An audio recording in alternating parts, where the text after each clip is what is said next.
This is Melissa Hale Spencer, the editor of the Altamont Enterprise. Just delighted to have here with us today Rich Schreibstein. And our readers will be familiar with that name because Rich has been associated with the newspaper for years, but he's here in the capacity of a photographer. And I'm just going to start with a story. I hope it's true. His wife, Ellen, is the face of the Enterprise. She sits at our front desk. And one day, someone came in and wanted to know where in Altamont could they buy postcards of Altamont. And really, there weren't any. So what did Rich do? He made postcards of Altamont. Welcome, Rich. Thank you. And those postcards are still available at Bella Fleur, right on Main Street. So. Yeah, and they're great scenes. Yeah. They're not typical postcard scenes. None of Rich's pictures are, in my opinion, what you would expect. There's always something surprising. But I'd like to start with just hearing about you as a photographer. When did you first get a camera? Well, my first recollection of having a camera was in Japan. My father had been in the Korean War, and when the truce was signed, he took a tour of duty in Yokohama, Japan, and it was a 18-month tour. So my brother and my mother and I were living in Levittown, Long Island, because he had bought a house as soon as the war broke out, and we lived there for maybe a year or so, and then we went to Japan, took a cross-country train trip, and then got on a troop transport in Oakland, California, landed in Yokohama about mid-November of 1953. And you were how old? And I would have been 53. I would have been 6 years old. Oh, what a great adventure for a boy. Yeah, I was 6 years old. My much older brother had just turned 7. We're 9 months and 3 weeks apart. So my father greeted us at the dock. I remember that, have photos of it. And sometime while we were there, I finished first grade and all of second grade in Japan. He bought my brother and I Brownie cameras. And I always say, and I have no evidence of it, so that my first picture was of Mount Fuji, because you could see Mount Fuji from nearly everywhere. With your Brownie box camera. With a Brownie box camera. And then we went stateside. We kept the Brownies, and then we eventually went to Germany in 1957. And I remember taking some pictures. My dad had a Zeiss Icon camera, so I took a lot of that with the bellows and took a lot of photos then. And when we left Germany in 1961, my dad was stationed at Fort Bliss, Texas, which is El Paso, Texas. And I was starting my freshman year in high school, in a brand new high school. We were the first graduating class of Eastwood High School in El Paso. And we added a year each year I was there until we were the first graduating seniors. And in that first year, I took a journalism class with this fantastic teacher. Her name was Jackie Goodwin, and she probably influenced me more than any person in my life, other than probably my mother and father. And they had a darkroom, and I was the first one to go into that darkroom, and I used one of those old reflex cameras with the two, a Rolleiflex, I think it was. And I took all kinds of photography, from portraits to sports to everything. And I did that for all 4 years in high school. And then when I went to the University of Texas at El Paso, I majored in journalism. And one of the components of journalism in those days was photography, probably still is. So I took several photography courses there. And then I entered the Army. And after I got a commission through Infantry OCS, I was stationed in Germany. So I had gone back very close to where we had lived when we were kids, from 57 to 61. This was now 1971 I went back. And I was there about 6 months. I flew home, and Ellen and I got married.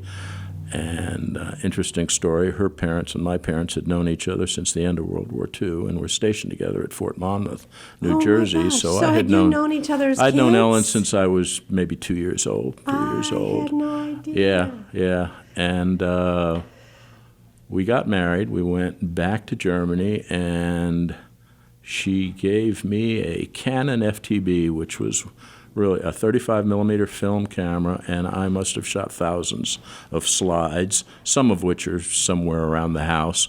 So if anybody wants to come for a slideshow, but shot slides. And then after we left Germany, went out west to Fort Lewis outside of Seattle, Washington. Actually, we bought our first house in Olympia, Washington. I took a lot of photos out there. Same thing, a lot of slides. Digital had not even, entered the picture yet. And then after I left the service in December of '76, we went back to Jersey. Actually, we went to New York. I worked for Avon Products up in Rye, New York, and then I transferred to New Jersey, probably 2 miles from where Ellen's family lived, and didn't do a lot of photography then. Then when I came up here, and we moved here the day after Thanksgiving, so it's been 35 years yesterday, we bought a house on Main Street in Altamont. And I've hurt myself with almost every power tool known to man trying to get that house fixed up. Beautiful house. Yeah. Well, my wife calls me Mr. Good Enough because most of my work around the house is just good enough. And then I was working in the corporate world up here, and I met Jim Gardner one day on a lark. I went in and I said, look, I'm an old journalist. I wasn't that old at that point. And he gave me a couple of assignments. I covered some of the village board meetings, but also started shooting again using that same Canon film camera. And, I had a bunch of photos in the Enterprise. When I left the Enterprise, I basically started a business teaching effective business writing skills and did that for a number of years. And then when I fully retired, probably, it's been 8 years ago, 9 years ago, I really started picking up with photography again and got my first digital camera. And then had a couple of good mentors. I had my brother, who has been a photographer his entire life, as well as an old Army buddy from Germany who eventually ended up having a cover photo on National Geographic's, which is pretty impressive.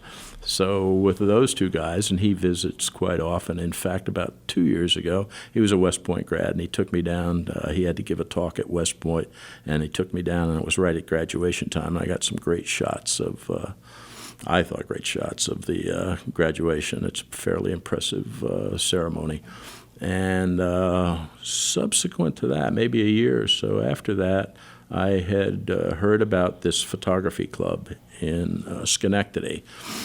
And I joined. It's the Schenectady Photographic Society, and it's been around since 1931. So it's, 88 years old this year. It's the oldest continuously running photographic society in the United States. And I joined that about 3 years ago, and last year I was elected president of the society. And it's if you ever want to hone your skills, I suggest you join a photographic group because they have competitions. Every month there are 2 competitions. There's a film and there's a digital competition, and you put your photographs up against some pretty professional or semi-professional photographers, and you get to see what your stuff looks like against the competition, and it's quite interesting. Anyway.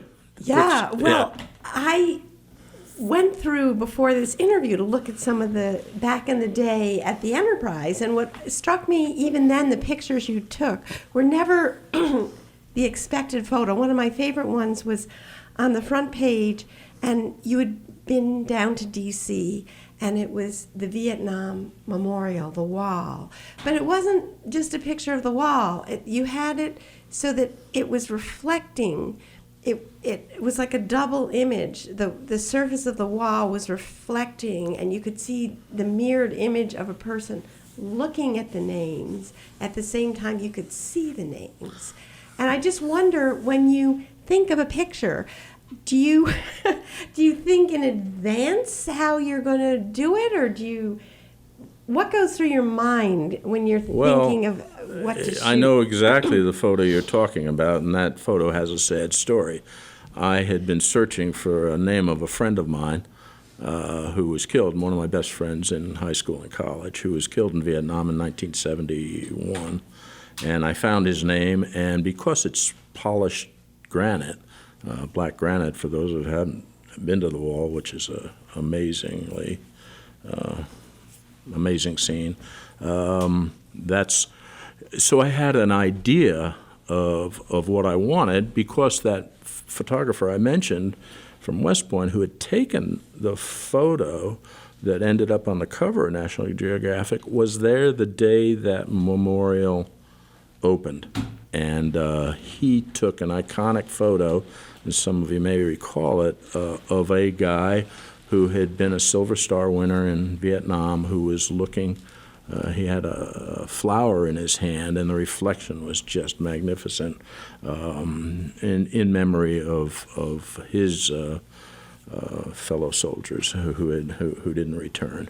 So I had gone there with my brother and my father to take that photo. And my father was a World War II, landed in Normandy, fought all the way through to Czechoslovakia. My brother was 2 tours in Vietnam, had been a helicopter pilot on his last tour, ended up getting shot down.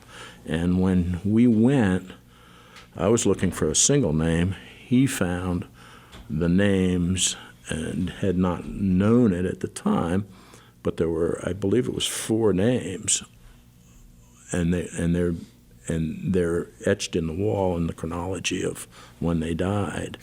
And the 4 names were in sequence, and he knew at that point that his helicopter crew that he had left when he came back to the States had then subsequently been killed.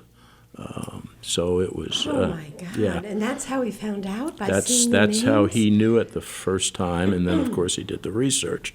So it was. Here we were looking at this memorial, and my brother is breaking down, my father's breaking down, and I was a bit teary-eyed myself. So I had an idea when I took that shot. But moving on to more pleasant photographic journeys, you have a sense of what you want when you go out. I do a lot of street shooting, which is basically candid shots of folks going about their business, and I'm sort of, I don't want to say surreptitious, but I try to be, in the background so folks aren't always posing or stuff. I take candid shots, and I look for light. A lot of times I will stand in a spot. You've got a photo there of... Right. Well, as he's talking, I'm going to hold this up so Rich can describe this. Yeah, and meanwhile, we're going to have... You can be still listening to this, but you'll also be able to look on our website and see... This is a black and white picture, and just describe this. Yeah, I do a lot of black and white. This is a theater on Madison Avenue that's closed down, has never reopened, says it's always going to reopen. And there was a mother and a son standing under that marquee. The son is off to the left, a little boy. He's probably about 4 or 5 years old, and he's in front of a shopping bag, sort of protecting it, crouched down behind it, but he's looking right at me when I took the shot. The mother is standing looking out from the marquee out to the roadway. She's got a cell phone to her ear. But what I thought was interesting was also the juxtaposition of the boy, and then there's on the wall. There's a movie, what do they call it? A movie poster, yeah. that has a little boy in it. Standing alone. Standing alone. And it emphasizes the aloneness of this boy, even though his mother's there. She's on the phone. He's crouched down. Right. Yeah.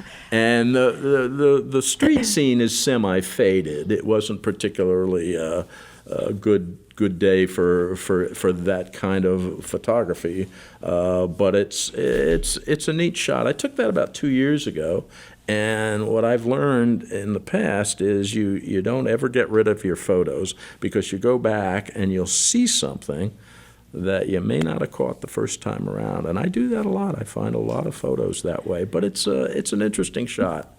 Well, looking through these photos, I'll pull up another one. There's another street shot. If you could describe this one. That's probably my favorite place to shoot in Albany. It's on Lark Street. If you know that colorful storefront flower shop, there's a it's down the sidewalk right in front of that flower shop, and the shadows are just amazing. We've got a small, looks like a Pomeranian, small white dog who's outside in a triangle of the shadow. He's in the light, and you can see his shadow inside that triangle of the shadow. And then if you follow the leash, you'll see. The leash is lit. Yeah, the leash is lit, and then it goes, and if you look really closely at it, you'll see the outline of his owner, I suppose, who is also on a cell phone.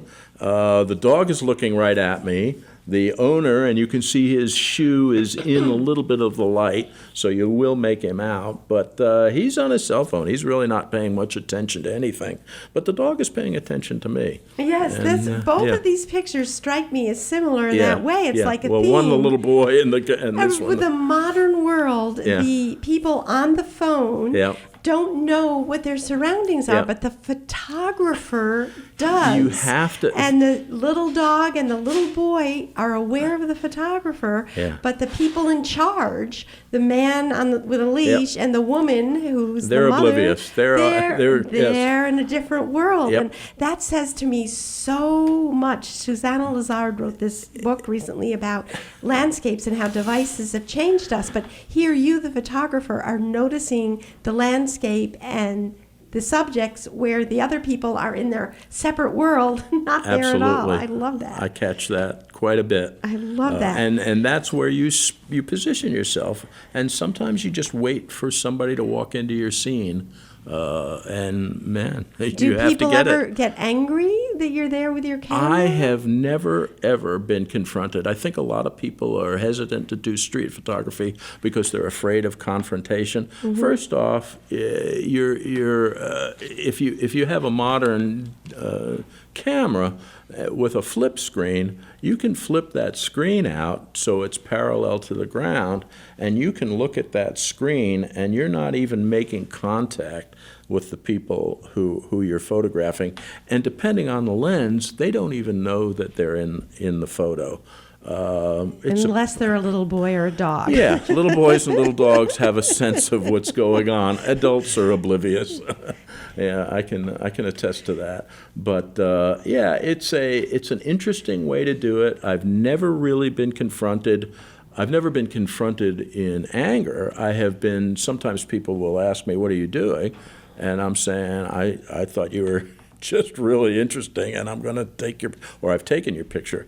I rarely will ask, but sometimes I'll ask. If I see a character who I really think is compelling, I'll ask them, "Look, do you mind if I take a picture?" I don't think I've ever had anybody refuse me. "What are you going to do with it?" And I always laugh. I say, "Well, it's going to be on the 6 o'clock news." Mm-hmm. And they just laugh. But no.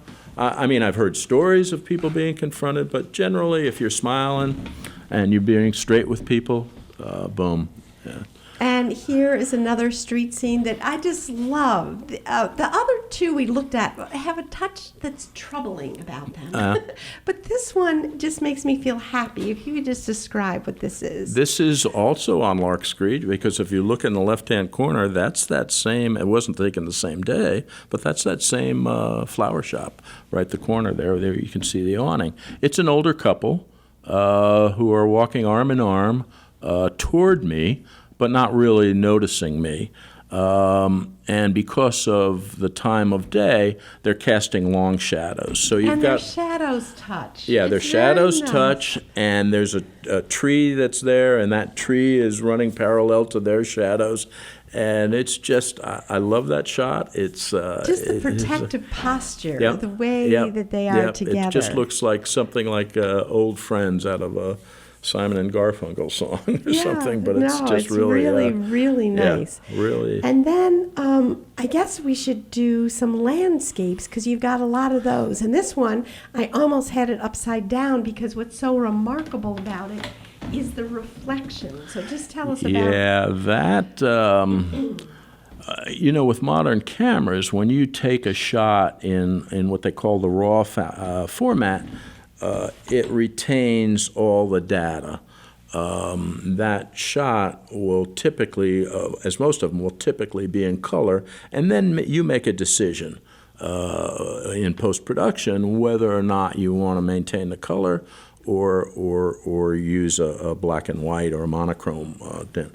And what generally my rule is, if the color is not particularly compelling, I'll use a black and white. And this is Black Creek Marsh in Guilderland. And it's a pretty stark place. And this was taken right along the railroad tracks. That gravel in the front of the scene is from the railroad track. That the bed that the railroad track lays on. And then there's a marsh that takes up about the middle section of the scene where the clouds from the clouds are reflected in that marsh, which was what Melissa was referring to. And it was done in winter, so the trees are and most of the trees in that area are dead anyway, and they're very stark, pointing right up to the sky, fairly vertical. There's not a lot of movement in the trees, but it's just, and the reflection of the trees, the reflection of the sky on the marsh itself, it just, I love it. It's a I like it too, but But it's it's not stark. like a peaceful, happy marsh scene. Nothing- People go there for the sense of communing with nature. It feels Yeah. like a jail. I Yeah. mean, it's got these Yeah, bars, it's and got it's the got the bars, stark yep. black and white. And like when you're composing this, do you have in your mind, oh, I'm following the rule of thirds, and I'm going to No. divide it up this way? No. What, like how No. do you? Well, what you're looking for, and that's like, for instance, a day like today, which it's beautiful out, by the way, cold but beautiful, but there's not a cloud in the sky. So when you have a sky like that, had that occurred, I would have gotten the reflections, but I would not have had the interest in the sky. So I'd move the horizon up. Mm-hmm. But because the sky is so compelling in this one, you can see that the top third of the photograph is sky.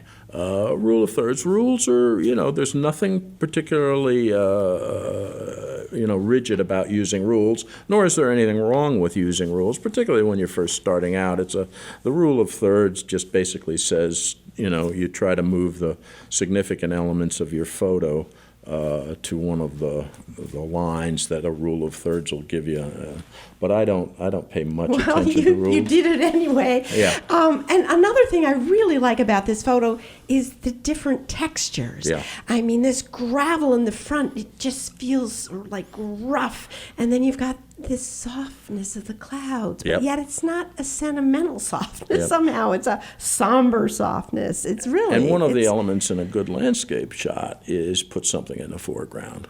Don't just, you'll see people will take pictures of the ocean, and you just got the ocean and the horizon and the sky, and there's nothing that anchors a Oh, viewer. this has an anchor, You yeah. have to do And that. I'd also love the way the jagged edge Yep. of the rock reflects the jagged edge of the hills. It's really like you painted it. I feel like, Yeah. it's amazing.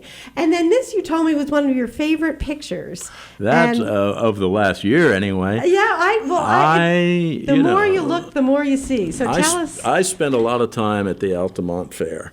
The fairgrounds are a block behind my house because I live right on Main Street, and I'll walk over there all the time. But obviously, the big event of the year is the Altamont Fair, and not that I don't take pictures on the Midway or any of that, but this is in the competition barns. This is where this picture I call Grand Champion, because the girl who is leading this cow is holding a banner that she was just awarded that named that cow as the Grand Champion. She's got a really nice look on her face, very pleased with herself, of pure joy. And behind her, kneeling sort of right behind her, is a photographer, actually, who's taking pictures of her. But he's got a nice look on his face, looking up at the winner. And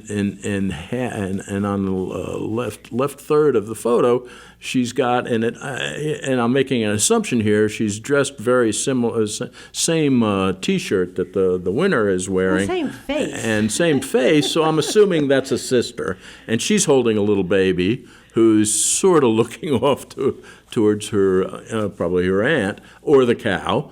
And then there are some people in the background looking at the winner and the cow, and then there's one guy all the way off to the left who's staring forlornly away from the picture. Chin on his hand. Who probably, with his hand on his face, probably his cow didn't win. And at the center of it all, we have the wild eye and you of have the cow. this cow that's just got this glaring at you, probably not quite understanding why she's in the spotlight.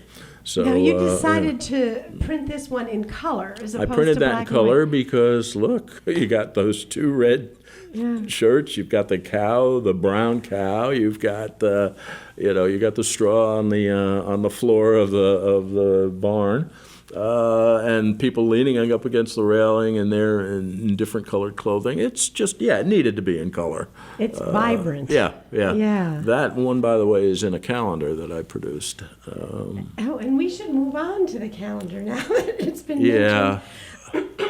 So tell us, how did you get into making a calendar? It came to me. I work with Jim at Enterprise Printing and Photo, and I do a lot of layout and design work for him. And every year he has there are some historical societies, and he has a friend who does a calendar, and Jim does a calendar each year himself. And I said, well, I think I'd like to do a calendar, but they make a few copies and they pass them out to family members. So I talked with the owner at Bella Fleur, the flower shop in town in the village, and I said, I'd like to make a calendar, but I'd also like to sell those calendars. So last year, Diana Green, who owns Bella Fleur, agreed, and we made 20 calendars, and she sold every one of them. So this year I said, well, that seems like a pretty good project, so I made 50 of them this year, and she's got them for sale.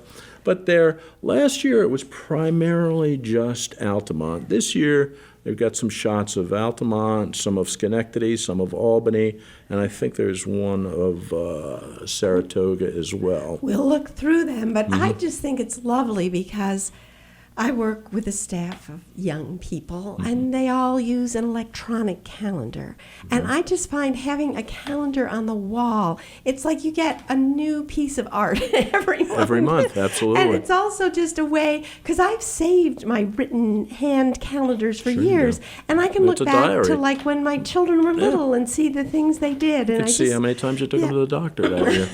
Well, those things too. Yeah. So tell us about the cover picture of this calendar. The cover picture, the horse barns in the fairgrounds, but this was actually an assigned topic from the Schenectady Photographic Society, and the topic was 30-second exposure.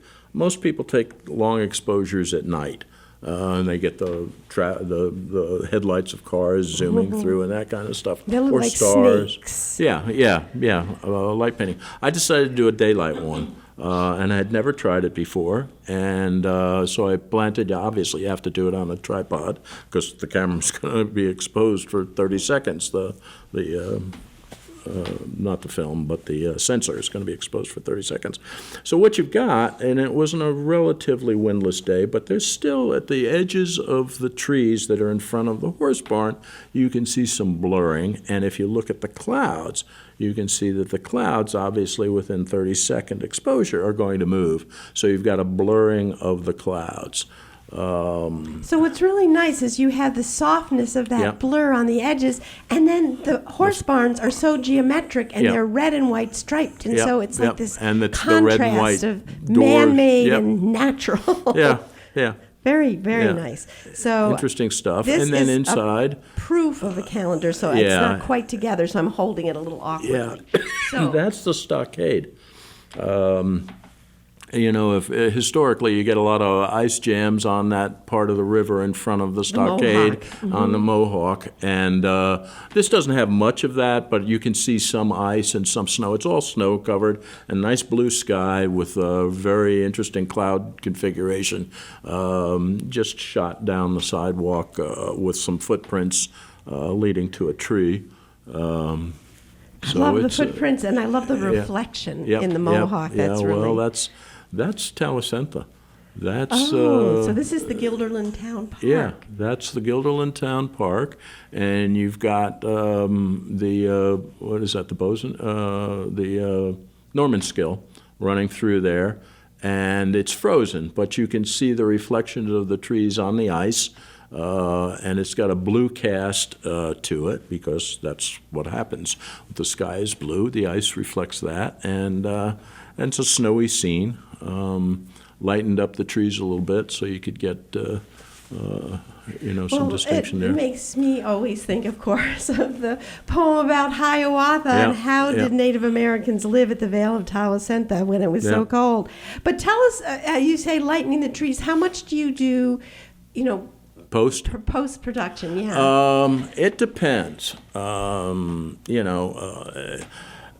It's just part of the craft. I remember you said back in Texas when you had this teacher that was so shaping you in the darkroom. Yeah. Tell us how it's different digitally. Well, shaping digitally, pictures. in the darkroom, I mean, if you've done any study of Ansel Adams or anybody like that, with his magnificent landscapes, and a lot of people think, why aren't you shooting like that? Well, he didn't shoot like that. He had a film, and he was a master in dodging and burning. So you dodge to keep an element light, and you burn to darken the element, which is similar to what you do in the digital darkroom. Only we use masks. He would write complex formulas on a piece of paper, so he knew, and he'd use cutouts and cardboard or his hands, and he would Feather the edges. he would feather the edges with his hands, and knew exactly how much time he had to spend with each negative. But if you look for probably his most famous, The Moon Over Hernandez, if you look at the diagram, if you look at the original negative and then you look at the diagram where he wrote out how much time he was going to spend, he was doing the same thing you do in a digital darkroom. There are purists that say you should never touch your photograph, but my answer is, if that's how you feel, go ahead. There's nothing wrong with taking it right out of camera. But honestly, I read Da Vinci's biography this summer, and I found that he had carried the Mona Lisa around with him for 25 years before he was satisfied with it, touching it up and doing all kinds of things to it. Yeah, absolutely phenomenal. Because people tend to think of photographs as reality, but really there's an eye involved in composing it to begin with, and then what happens and after. I think I do it because I think it looks good, and hopefully the viewer likes it Well, as it's well. startling in this picture because the snow is clearly winter, but Yeah. yet you have a sense of, oh my gosh, is Yeah. spring coming? Yeah, well, it's always coming. We do hold that hope. That's the Schenectady train station. That was the day it opened. Wow. And that's... It looks so monolithic. It does not look modern, does it? And they bathe it in multicolored lights, so I went more of a monochrome on that because I thought it was a little harsh. Just a little gaudy, actually. Yeah. So I changed the light to yellow. Interesting sky, though, that night as well. Oh, fascinating. Yeah. That, if you go down Broadway where the SUNY admin building is, the old D&H Railroad, this is the building across the street from that, but Old this is hardware behind store. the building. And this is called Liberty Street, and if you're looking at this picture, if you go to the right, that's where the bus station is, off to the right. But on the back of that building is some old advertising.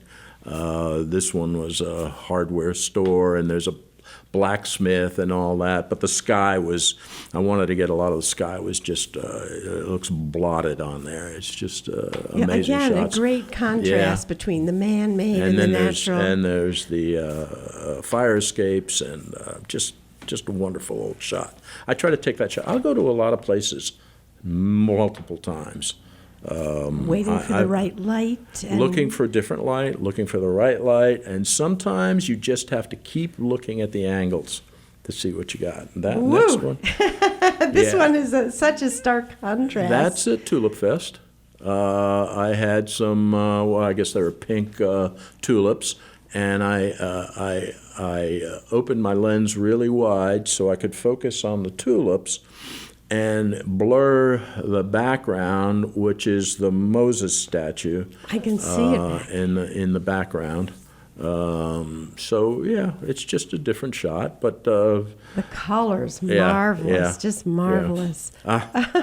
a favorite. Elliot Irwin had a photo. He's a very famous photographer of a Chihuahua. I wasn't channeling him when I took this shot. This was on J Street in Schenectady during one of those events they have down there during the summer, and I saw these two Chihuahuas on a leash. And I got down really low because Yeah, I that's wanted what to, I love. yeah, because a lot of people will take their photos from chest high. Well, you got Chihuahuas. You can't get a really good shot of a Chihuahua. So I dropped down probably on my knees, which probably was why it took an hour to get back up. But but I've got there's two Chihuahuas. One's looking right at me. And the other one is looking off to the right, sideways view of them. But what you're also seeing are the legs of the people, the people who are Yes. walking the Chihuahuas, plus some other legs from people on the crowd. But it makes you realize dogs have a life of Yeah. their own. It's like those Peanuts cartoons where They- the grown-ups never appear. you never see stuff from their level. Yeah, that's great. I have That's great. I have a grandniece, my brother's daughter, who is into photography as well. She's I think she's 9 this year, and my brother teaches a photography class for the school they own down in D.C. But she brought some shots in, and it's from an angle of a 9-year-old. Well, we're much taller than most 9-year-olds, Yeah. so she had completely different view. Anyway. Seeing the world that way. I call that the J Street tableau. Also in Schenectady, out in front of one of the cafes, and there's 2 tables of people enjoying coffee and other beverages. And then there is a Betty Boop statue on the left, and then on the right-hand side is a statue of a chef who's holding a chalkboard menu from the cafe, and in the background, inside the cafe, people close to the window, and if you look there's a sign behind the lady in red. It says pickpockets, I think, beware of pickpockets. Oh, wow. Yeah, so it's so that just is a tableau. And I you've got had the to- human figures with the iconic figures. Yep, and I did some dodging and burning on the ground. Which is dappled in shade. Yeah, dappled with shade. Oh, that's Interesting nice. shot. That's the. Oh, this is the champion. That's the grand champion shot. This one is, you tell you never shoot into the sun, do all that kind of stuff. Well, I shot right into the sun. You do this by really stopping down your lens. This probably has to be taken at f/16 because this is Warner's Lake, and on Warner's Lake there are some swimming platforms out in the lake. This is probably very late summer, maybe even to the fall. You got a nice blue sky with the sun in the upper left quadrant, shooting off rays of sun, and you can see that light on the water. The water's got a slight ripple effect, so there must have been a little bit of wind, and the platforms out there, and then you've got the tree line in the background. Once again, that's a good rule of thirds. But just late summer on Warner's Lake. Yeah, you just feel like being there, don't you? This is great. This is just a pumpkin patch at Indian Ladder Farms. And so does this small print that I can't... Yes, good. You let people know where they all are in the small print. This is Indian Ladder Farms. And this is probably post Halloween. And did you get down on your knees again? Oh, yeah. You got to get low on some of these. Good. Yeah. To get these shots. There's probably 1,000 pumpkins in this photo. Oh, it looks like infinity. It just keeps going. Oh, wow. This is Geyser Creek in Saratoga Springs. This is right outside SPAC. If you have that bridge that you have to walk over to get the main entrance into SPAC, I went down below the bridge and I was walking along, and it was early winter, but there's snow on the right bank, and then there's no snow on the left bank, so it was probably a later November shot, and just the creek running through. And the power of the sun, what it does to melt the one bank. Yep. And this will be the last month. Here we are. Yeah. Oh. And that's a frozen Washington Park Lake. And you can see the bridge in the background there. That's actually in color, but I had just been hit with a squall that was a total whiteout, so I had to wait for this shot. The squall finally dissipated, and you've got a bench that's covered with snow, and you can see some tracks and some footprints leading toward the bridge. Snow outlining and the snow on the branches of the trees, and the cloud is just, the sky is just, you can tell it's a snowy day. It's sullen, but yet the scene is peaceful because of the faded trees. Yeah. And then the last one, there's one more. Oh, there is? Oh, my gosh. I thought December would be the end. No, I always throw one on here. Bonus. I call that Lark Street Freezes. There is some artwork in those buildings on Lark Street, some of the old brownstones, I guess they are. And they're not in the world's best shape, but it's colorful, and it's you just think of the painted ladies as being in San Francisco. Yeah, it's very similar to that road, that street in San Francisco. Multicolored buildings, but the frieze work is what I really liked. And it dominates. Interestingly, usually I wish there weren't power lines in the picture, but in this one, I like it because it makes you just think of the different time periods. I am not a big fan of Photoshop. Not that I have anything against people using Photoshop. I'm not particularly good at it, but I think sometimes if you do take stuff out, power lines are a great thing to take out. But in this case, I agree with you, Alyssa. They just time has passed. So, unfortunately, the calendar's closed and our time is over because this has been so fascinating. But do you have any closing thoughts that you'd like to leave people with? I tell people that this, obviously I've been doing photography I've been photographing a large part of my life.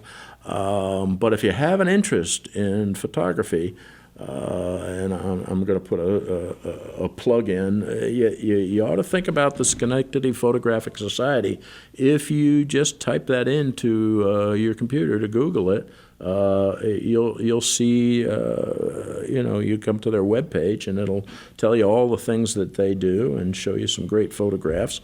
And it is probably... there's an entire calendar, a list of people speaking and workshops and competitions. We meet 3 times a month, and we have special meetings with guest speakers who are usually pretty accomplished photographers. And all of that is $50 a year to join, so it's not even an expensive when you think of the number of meetings and all that kind of stuff. And it's a good way to hone your skills or just to meet people that have similar interests. Okay. Well, thank you. You're welcome, Lisa. It was enjoyable.